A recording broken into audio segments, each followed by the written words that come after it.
century has passed since the first men flew to the moon. Is it still an attractive travel destination a whole generation later? Could the moon become a second Earth? Our eighth continent?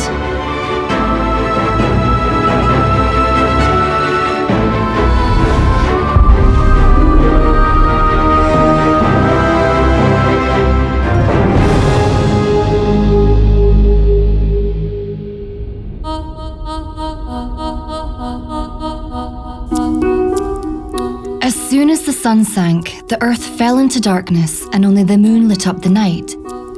It has long since ceased to be the only light in the night sky.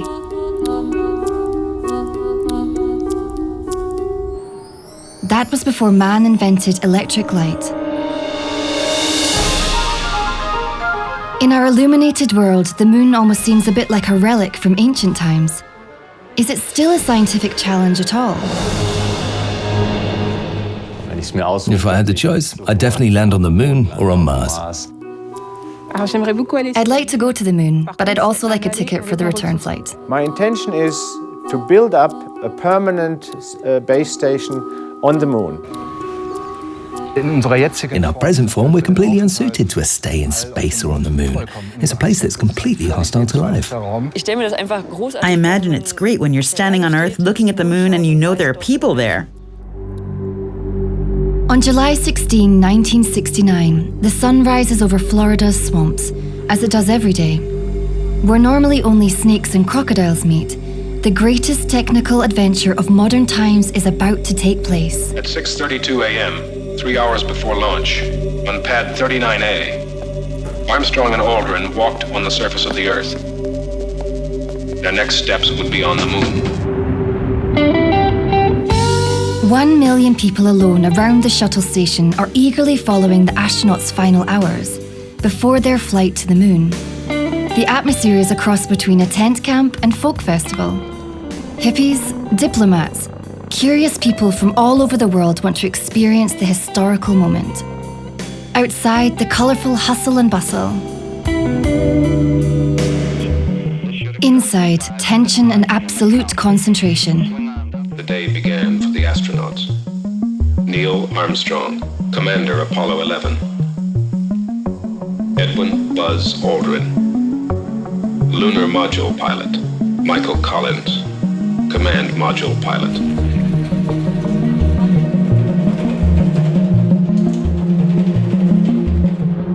Can the flight they've all been working towards together for years succeed? 55 seconds and counting. Neil Armstrong reported back when he received the good wishes. Thank you very much. We know it will be a good flight. Sergeant, go. Capcom, word, go for undocking. Negative flight. I believe the crew reported it. We got a man. 470 engineers monitor the countdown on endless rows of computers. Is the century-old vision of the man on the moon about to become a reality? Now pressurized. 10, 9, ignition sequence start. 5, 4, 3, 2, 1, 0. All engine running.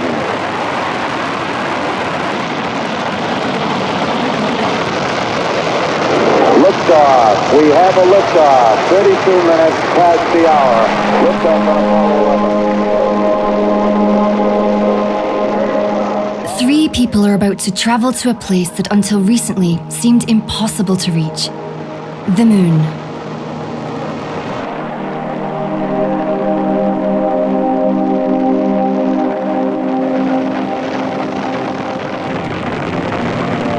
With a shuttle measuring 111 meters, the Knights of the Grail of the technological age, as the author Norman Mailer christened them, are travelling to their rendezvous with the moon. They are due to land in the Mare Tranquillitas, the Sea of Tranquility, on the near side of the satellite. Their message: we come in peace and on behalf of all humanity.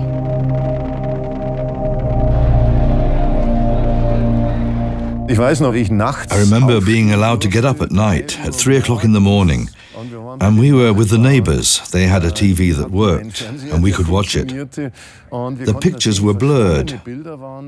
People were about to enter another celestial body for the first time, and you were a part of it here on Earth.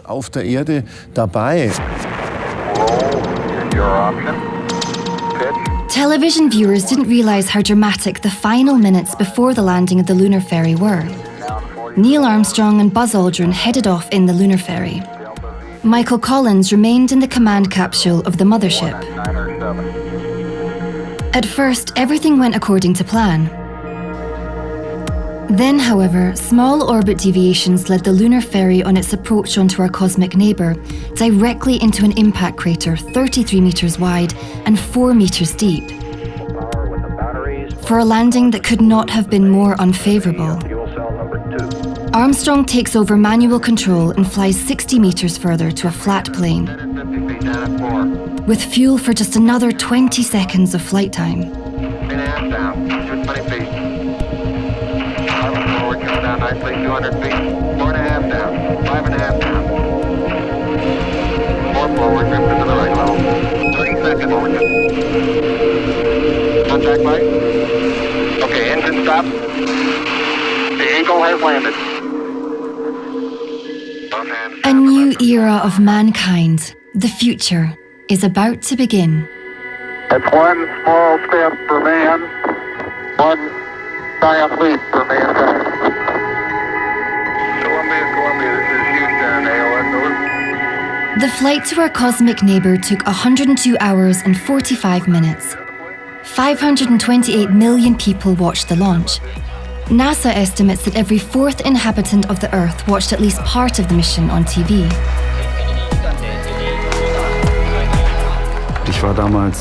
I was around 5 years old back then, but I can still remember very clearly this hollow sound of the first words that were spoken there.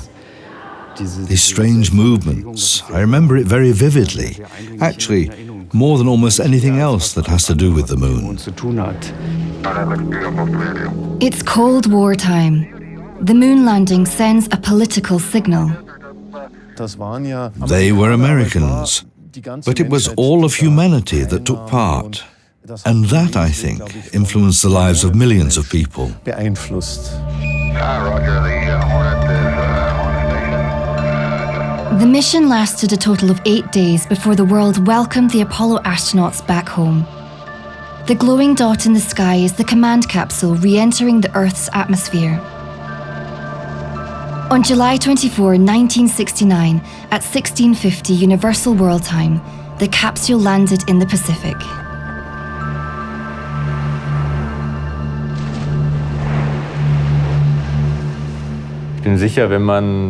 I'm sure if you look 10,000 years into the future and look back at our era, you will remember one thing for sure, and that is that humans left the Earth. For the very first time, life on Earth left the planet.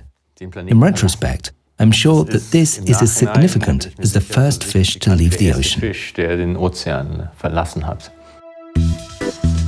The rendezvous in space, the climax of a long relationship between man and moon.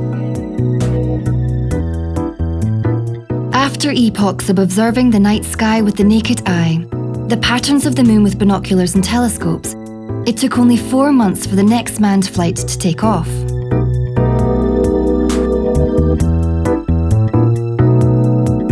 Twelve American astronauts are the only people to ever have set foot on the celestial body.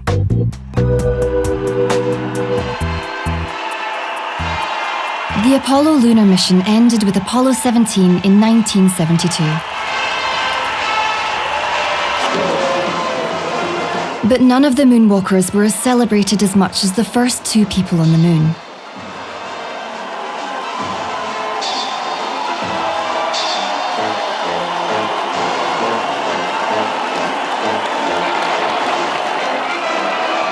What more is there to come?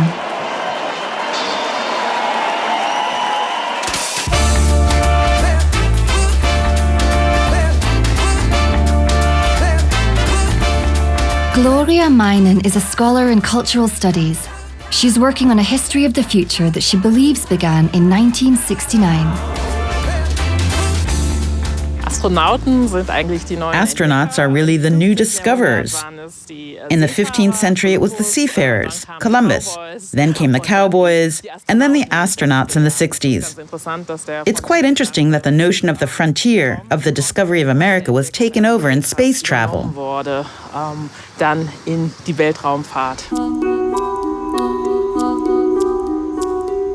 It's no wonder that people wanted to be closer to the moon, that the view from Earth eventually ceased to satisfy them.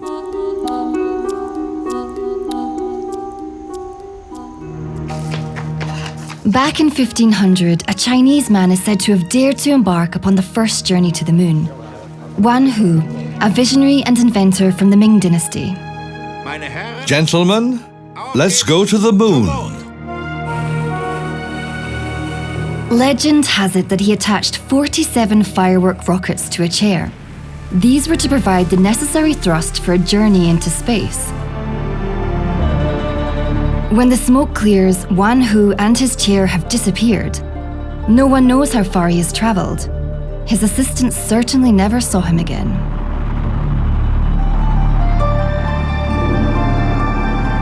Nevertheless, he achieved his goal. A crater on the dark side of the moon is named after him in his honour, and because of his foolhardiness. Wan Hu is considered to be the first astronaut whose destination was the moon. And today?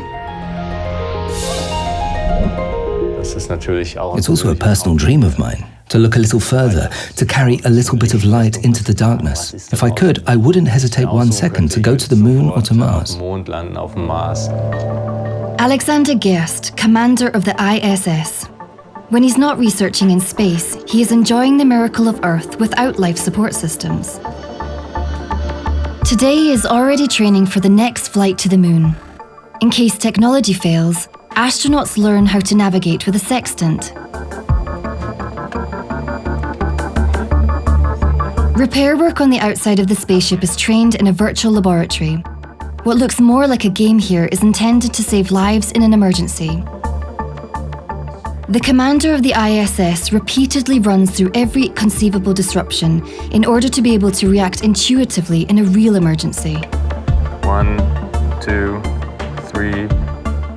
And this at an altitude of about 400 kilometers above the Earth.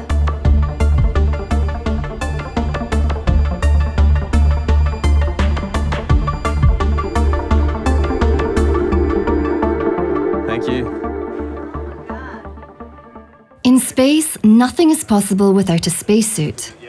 The fitting for the upcoming expeditions. A spacesuit is a fascinating thing. It's really a small spaceship. It has everything it needs to be considered a spaceship. It has a life support system, an electrical system, a thermoregulation system, a radio system. It's fascinating that you can put all this in a suit that weighs 160 kilos, but that's still so small and maneuverable that you can move around in it. So klein und wendig ist, dass man sich darin bewegen kann.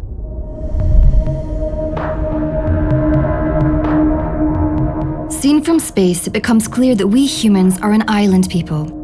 We live on a tiny island surrounded by a large black ocean. For scientists like Alexander Gerst, we are well advised to explore the cosmic vastness.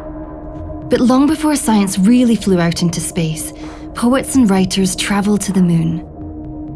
Some of their visions were so specific that space travel still looks as if it had copied some of their designs. Hey, this is great. Talk about being a spaceman. This is it. They were, of course, all avid readers of Jules Verne, both the astronauts and Wernher von Braun, for example. So if you read his 2 moon novels, it becomes obvious that he was not only a prophet, but that there also was a strong support by the astronauts and engineers to make reality resemble science fiction.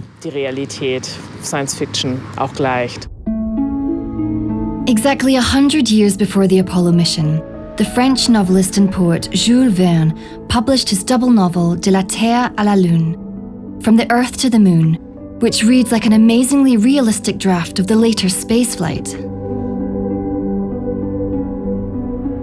Im Laufe des Jahres 1869 wurde die ganze Welt von einem beispiellosen Experiment in Atem gehalten. Die Mitglieder des GAM-Clubs waren auf die Idee verfallen, mit dem Mond in Verbindung zu treten. Jawohl, mit dem Mond. Und ein Geschoss in den Himmel hinaufzuschicken.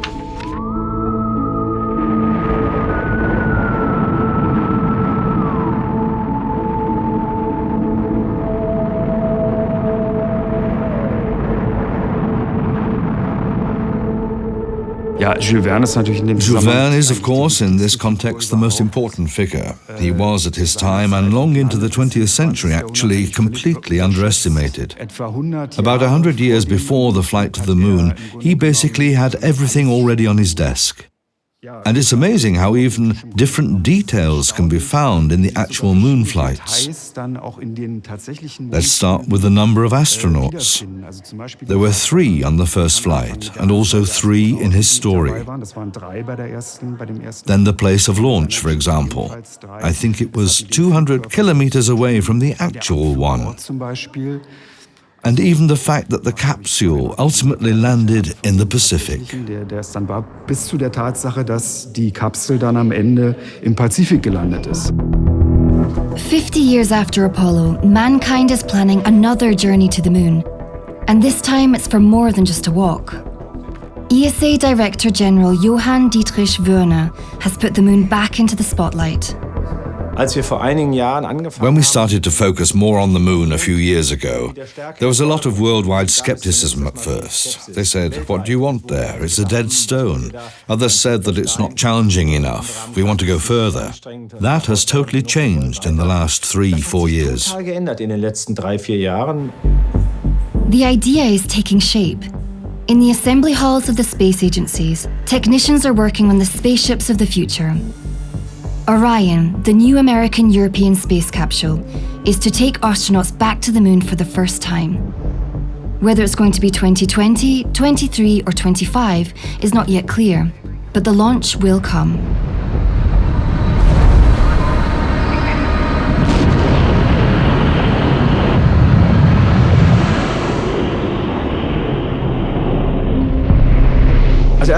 First of all, we're not going back to the moon, we're going forward to the moon. That's a very important point for me. We don't want to repeat what happened in '69. It's a completely different plan this time. And that's why I say forward to the moon. We're moving further on. Space travel needs great visions. They are already within reach in elaborate animations.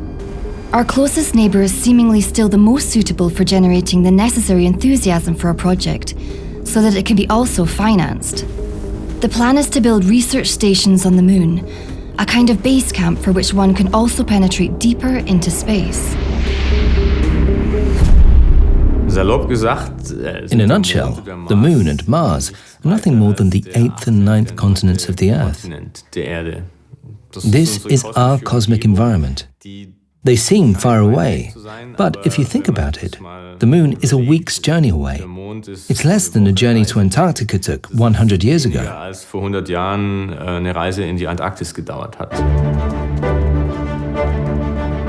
Daring engineers, experimental scientists and inventors were willing to risk their lives for the idea of building a rocket that one day would reach the planets. Without these pioneers, space travel would be inconceivable today.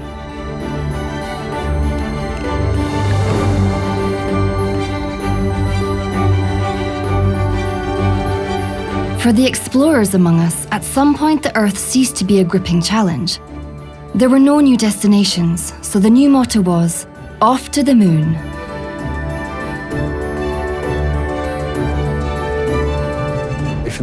I find it fascinating what people can imagine.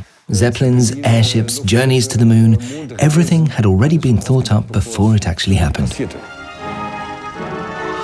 In 1902, the premiere of one of the first science fiction films is celebrated in Paris. In the film, the director Georges Méliès sends a group of astronomers to the moon. Georges Méliès steers the rocket bang into the eye of our cosmic neighbour. Ouch. Jules Verne's novel The Journey to the Moon provided the blueprint for this defining work from the early years of film history. Georges Méliès, that's of course fascinating, almost like a caricature. The way the rocket hits the moon cake, I think he's also taking this whole fascination with the moon for a ride. Cologne-based art historian Andreas Blum can't stop thinking about the moon. A few years ago, he collected around 150 exhibits that showed how people have approached the moon again and again over the past 5 centuries. As is often the case with exhibitions, you have an idea, and with the moon there are, of course, millions of pictures, and then you start collecting. The greatest thing is the pictures you didn't even know about that you suddenly find. Caspar David Friedrich, Edouard Manet, and many other artists have painted the atmospheric moon for us.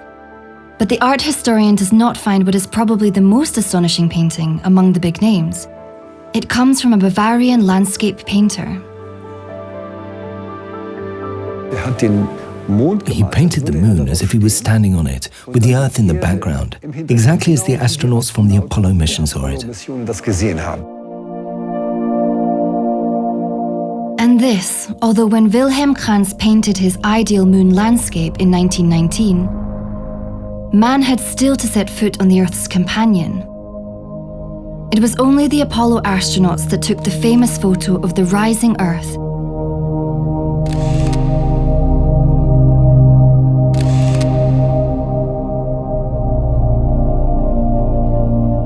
The Apollo astronauts told us that from the moon, you can almost cover the Earth with your thumb in front of your eye. Everything you know, the whole of life on Earth, if you can hide it behind a thumb, that does something for us, with us.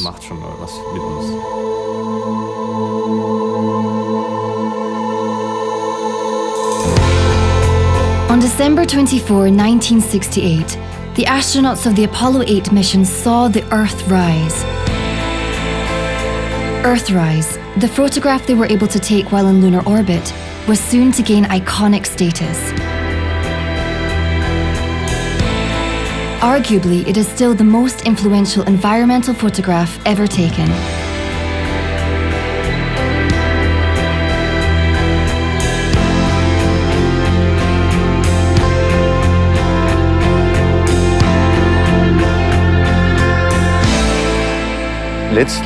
Ultimately, this flight turned our gaze around from moon to Earth. It really shook people up inside to see the Earth from the outside. And ultimately, it was the beginning of the environmental movement. The Earth, the blue planet, as a jewel in space, the island of life on which one could see no borders. After a few days, all the astronauts only saw this one Earth as our common home. For the astronomer, the insight is the story worth being retold, the story of mankind and the moon. In his Theatre for Humankind and Environmental Space, as Thomas Kraupe calls the Hamburg Planetarium, you can experience it up close. One small step for man. Here he steers the Apollo mission. It's a kind of flight simulator that allows you to be an astronaut without taking the risks, without a lack of oxygen. Of course, you're not leaving the Earth, but you can fly anywhere and in 360 degrees. On this evening, the program Fly Me to the Moon is taking place, a musical review around the Apollo mission.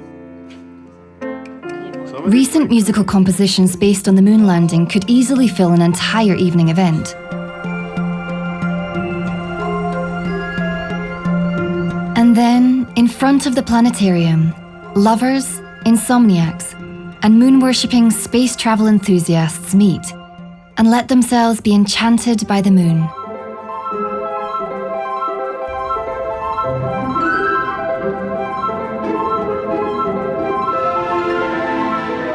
Paris in 1830.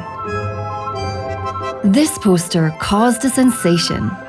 Claude Rougerie, known for his daring stunts and unprecedented fireworks, is planning to send a child into space and bring it back safely. No one has ever dared to try this before.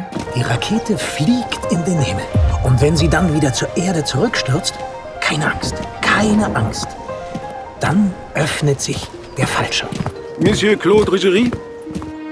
Anwesend. Hier. Die Papiere für die Starterlaubnis und nun bitte. Die Rakete wird also zur Erde zurückstürzen? Im Namen der Stadt Paris ersuche ich Sie, den Start einer bemannten Rakete unverzüglich abzubrechen. Kommandant, die Rakete ist perfekt.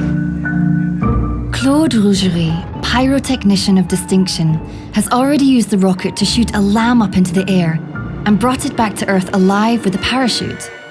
For Rougerie, the dream of the first manned rocket flight has been shattered. The ingenious inventor has no idea he is far ahead of his time, far too much. To date, parachutes safely bring astronauts back to Earth from space.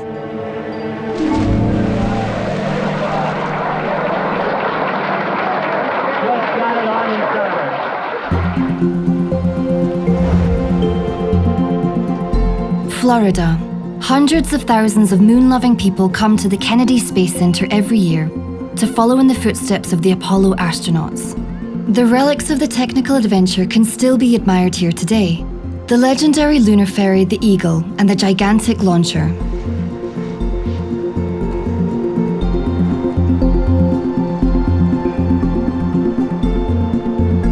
But the highlight for all tourists is probably to record their own moon landing in the studio.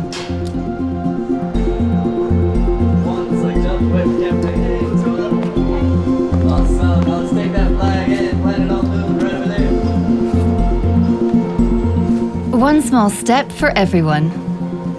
The further back in time the event took place, the less likely it seems to many people that it happened at all. To them, the Apollo mission is one big lie, propaganda, because the space race had to be won. Suspicious footprints, a waving flag, no crater under the lunar ferry. For conspiracy theorists, this is all evidence that the moon landing never took place. They believed that the first steps on the moon were recorded in a film studio on a secret military base. According to research, there's a growing number of people who believe this because they did not personally experience it on television at that time. That seems to be a critical factor.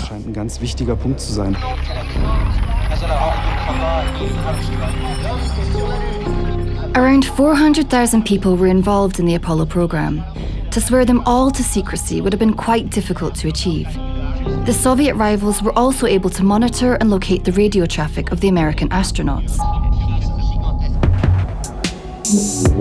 Anyone who wants solid proof that the Apollo landings really took place should go to Bavaria. The Geodetic Institute Wetzel can be found close to the Czech border. This is the home of the Lunar Laser Rangers. Without the moon landing, they would not be able to do their observations. Well, if it's all just a bluff, how did the reflector get there? Because we've been able to spot it from here for over 50 years now. They had also already successfully measured the distance to the moon using laser, when the astronauts were still up there. Even before the astronauts raise the flag of the United States, they position a laser reflector on the surface of the moon, allowing for extremely accurate measurements to calculate the distance to Earth. For this purpose, laser beams are sent from ground stations to the reflector on the moon. The running time of the laser is measured. This is how the distance between the Earth and the moon has been determined for 50 years. The data show that the moon moves 3.8 centimeters away from the Earth every year.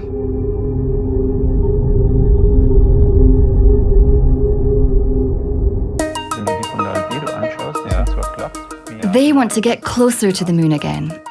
Harald Hiesinger and Markus Landgraf were commissioned by the European Space Agency to find new targets for the next manned lunar mission. What is exciting for the planners of the mission is that water was found on the moon, or to be more precise, ice. It can only be found in deep craters where the sun never shines. The temperatures there are around minus 250 degrees Celsius. Should astronauts really land there? The water on the moon is a tremendous resource for us, because the astronauts on the moon's surface can drink it, and we're able to extract oxygen from it and ultimately also rocket fuel. Plus, every ounce of water that we don't have to bring with us from Earth ultimately makes our mission cheaper. Plans for a lunar station are taking shape. The South Pole at the edge of the Shackleton crater is a possible location for a research village. It is said that there is not only water there, but also sun to provide the necessary energy.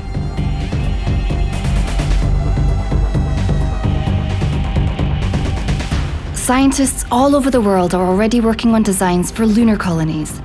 In Bremen, at the Center for Applied Space Technology and Microgravity, Christiane Heinecke conceives and designs ideas for living under extreme conditions.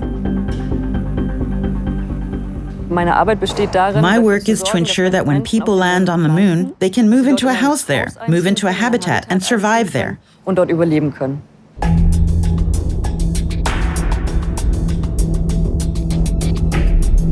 The demands placed on extraterrestrial colonization are enormous. Scientists must be able to live, work, and research on the surface of the celestial body. Despite cosmic radiation, meteorite impacts, and extreme temperature fluctuations. I think it's only a matter of time before a separate culture will develop on the moon. A separate society with its own moon music or moon painting or whatever. I think this will happen sooner rather than later.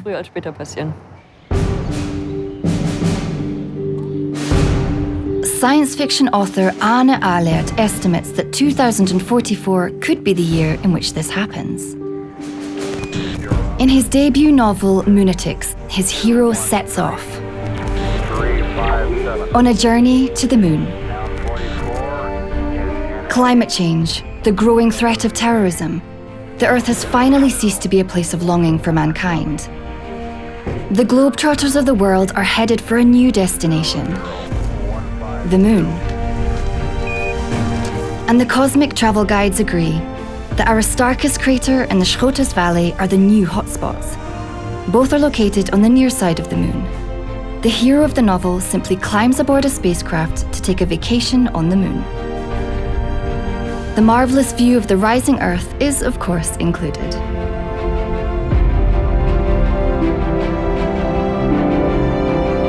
The starting point of the story is Lavania, a luxury hotel where the protagonist actually only plans to stay for 2 weeks, but then ultimately stays for 2 years. And to his surprise, because it wasn't in the travel guide, he discovers that there's a hippie settlement a few craters away. And in the end, this hippie community on the moon represents utopia, of course. But unfortunately, the project developers arrive and want to drive the hippies away. So, a very earthly problem, I'd say. Lunar travel for all is an idea that has been around for quite some time. Moon tourism could become reality in our century. But despite his intensive research, Arne Ahlert still can't understand why people are so keen on visiting the moon. Of course, there is the question of whether a travel destination like this makes sense. Because basically, you could just as well be living inside a nuclear reactor as on the moon. There's no water, no air to breathe, cosmic radiation. The best thing about the moon is probably the view of the Earth. And for that, even our science fiction writer from Berlin would set out on a journey to the moon.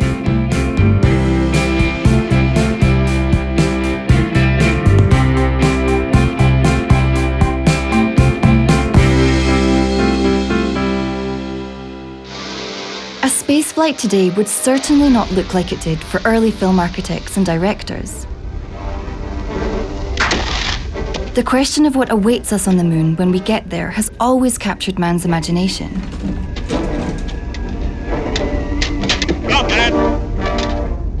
Could human history be reinvented on the moon? With astronomy student Friede, legendary film pioneer Fritz Lang first sent a woman to the moon in 1928. Together with her fiancé and the moon expert Manfeld, she lands on the far side of the satellite. Manfeld suspects large gold deposits there, and is proved correct.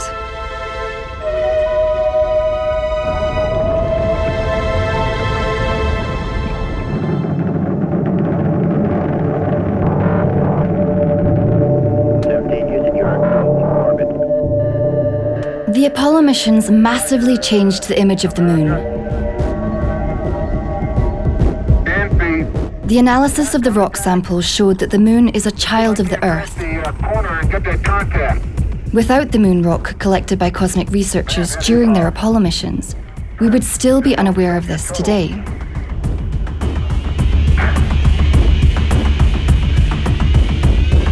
What can scientists expect to discover when they set off to study the celestial body with modern technology? Throughout the world. We hope that this will be a symbol of what our feelings are. We don't really know anything about the moon. We were in 6 different places. But one mustn't forget that the moon is many times the size of Europe. If you land in 6 different places, pick up a couple of rocks, you don't know anything about it yet. But what we do know about it has now stirred the interest of the energy industry. Large quantities of helium-3 have been deposited in the dust on the surface of the moon over billions of years. Many fusion researchers see the isotope as the energy source of the future. They argue that helium-3-based reactors could even be operated safely in the middle of cities, thus solving the Earth's energy problems. There are many who have now said we want to be part of it, companies all over the world, but especially institutions like NASA, for example, the American Space Agency, the Japanese or the Russians. Even the Chinese have said they have concrete plans. One future vision of scientists working on energy generation consists of a small fleet of spaceships flying to the moon and establishing a manned base there. Subsequently, helium-3 is collected by astronauts on the surface of the Earth's satellite and brought back to Earth. In addition to transport ships, a space elevator is used for this.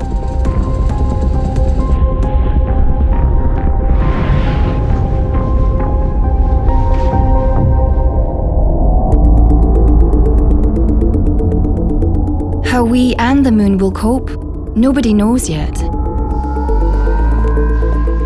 It is high time to clarify a few legal questions in the name of mankind, says Stefan Hobe, head of the Institute for Space Law in Cologne.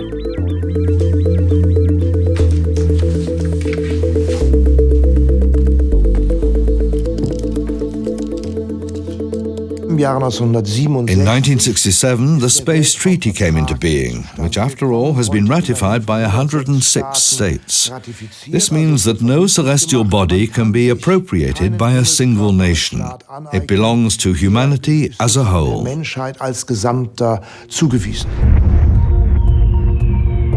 addition to establishing research stations on the moon, there are also plans for large-scale mining operations.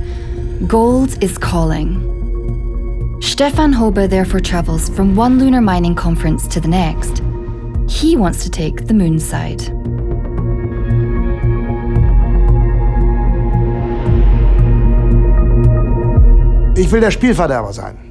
I see it as my task to be the spoilsport, because I think that in all the excitement about a gold rush, people are quite likely to leave the moon behind in conditions that jeopardize environmental stability up there. Sozusagen die Stabilität dort oben weiter gewährleistet. Having won the first race to the moon 50 years ago, the Americans are obviously determined to stay at the forefront. In 2015, the United States of America granted itself the mining rights for the moon. The Americans are convinced that they achieved a big success with the law they created. But I'm trying to explain to them that they can't do that. That as the moon basically belongs to everyone, consequently, the legislation has to be made by all of us. It requires an international conference. And because we've actually had the draft since 1979, it's high time we work on it.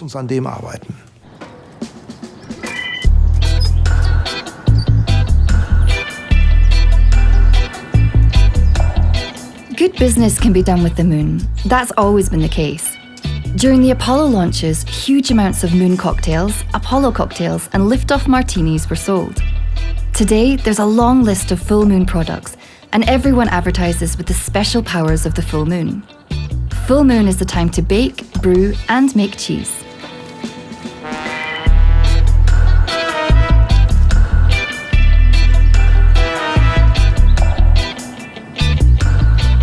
It's possible to buy all kinds of things for a full moon picnic on Earth that advertise with the power of the moon. From moon bread to moon salami. Everything is said to taste fuller when it is made in the light of the satellite. But what will Earthlings living on the moon eat in the future?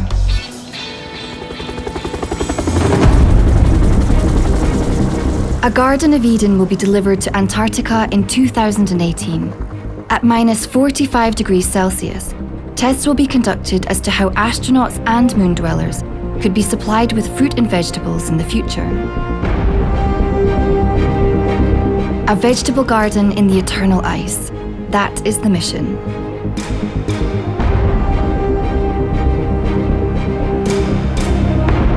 Only a few hundred meters away from the Neumeier research station, the scientists from Bremen set up their greenhouse. They've spent the last 2 years testing whether it is possible to develop a vegetable garden in a 13 square meter container without soil, daylight, or pesticides.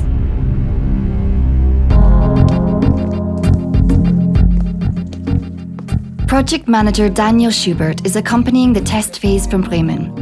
In an emergency, he is able to control the systems in the greenhouse from a local control center. Antarctica is pretty similar to the Moon and Mars. The Neumeier station is completely closed off. Supply is not possible at the moment. You can't just fly in and out. That means the crew is dependent entirely upon itself. And that's a scenario we can't test anywhere else.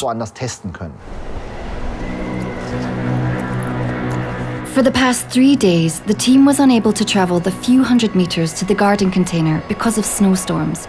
And today, too, it's difficult. On the moon, it would not only be minus 45 degrees Celsius.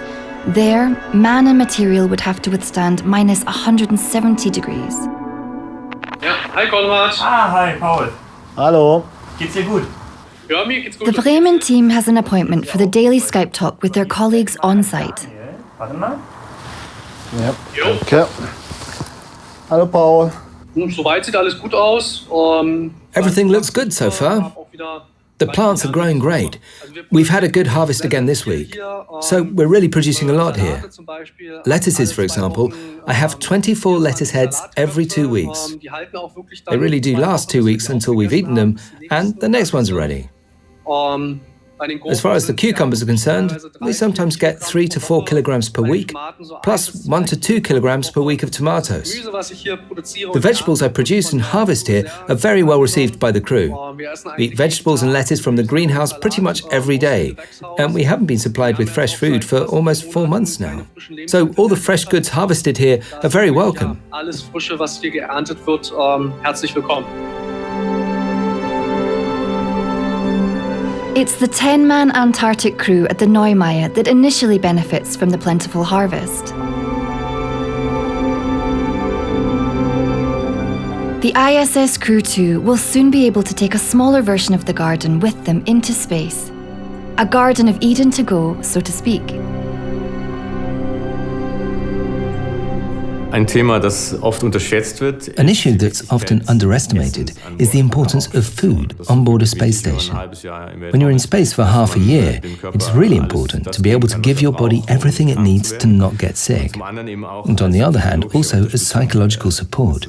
This is really very important, that you still have something to look forward to for lunch or dinner, that you have a good meal. Dass man gutes Essen hat. It's also important that you have a variety of food, different dishes that you bring with you, and ideally, sometimes something fresh. It's clear that space agencies have the moon in their sights, but there's something that's jeopardizing their missions. In our orbit, a serious problem is growing: garbage in space. Nowadays, we all benefit from space travel in our daily lives, each and every one of us. The weather forecast, for example, would be inconceivable without space travel. Satellite navigation, it's ubiquitous, whether in the car or on foot or by bicycle, would also be impossible without satellites. Telecommunications. During a World Cup, when everyone is glued to the screen, where do the signals come from? Via satellite, of course. And therefore, if this infrastructure is in danger, then our daily lives are in danger. Around 750,000 objects are circling the Earth. The 3,000 satellites that no longer work are the risk. Houston, we have a problem. Colliding space debris. These collisions generate more fragments, and these fragments are candidates for new collisions to come. So follow-on collisions, if you like. And that the largest fear that we have is that we enter in some sort of cascading effect, where one collision triggers the next one.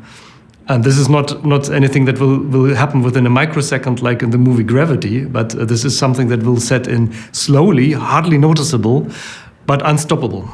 There are plans for a kind of galactic garbage disposal to clean up the orbit in future.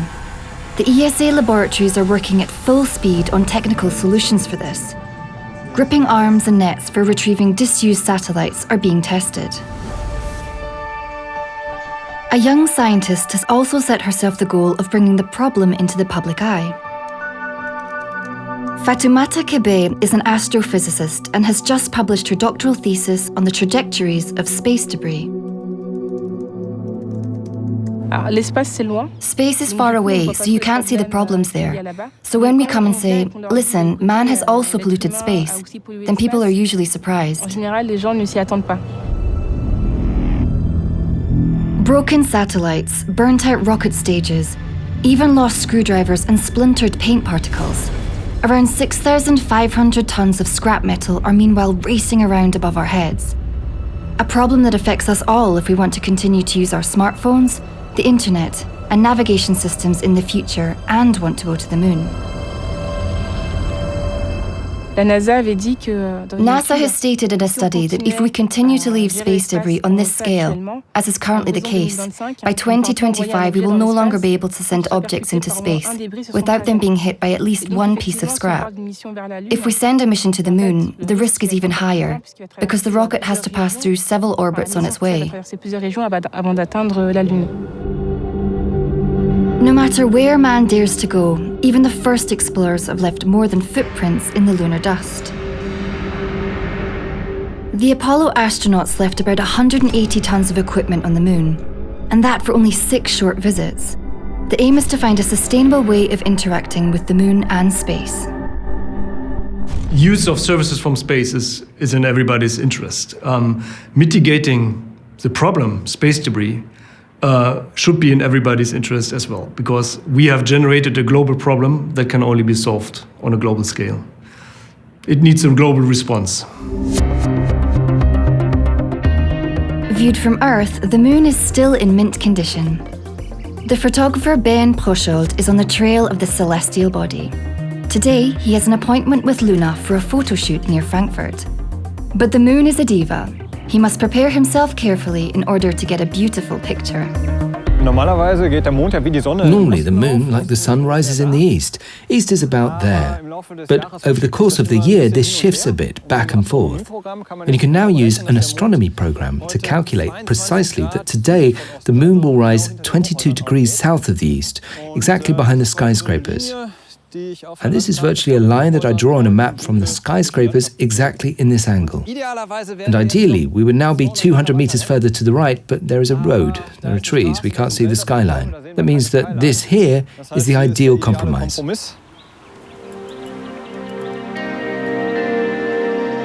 The question tonight will be, who is shining more beautifully?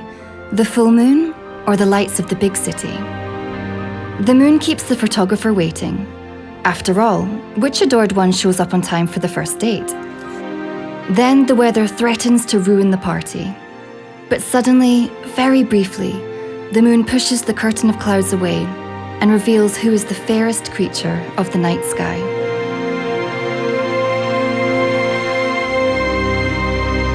I'm glad that I live here in an earthly paradise, with chirping birds, green trees and running waters.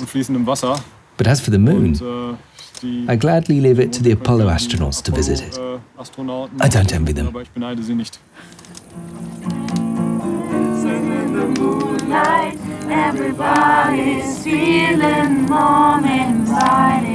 The moon inspired us to set off for new dimensions. With it, we have rediscovered the Earth. It points to where the real challenges of mankind lie, in our own Garden of Eden. Half a century after the first moon landing, the love affair between man and the moon has anything but cooled. Will we be able to treat the 8th continent more carefully than the Earth? Only the next generations will know. We choose to go to the moon in this decade and do the other things, not because they are easy, but because they are hard. It's one small step for man,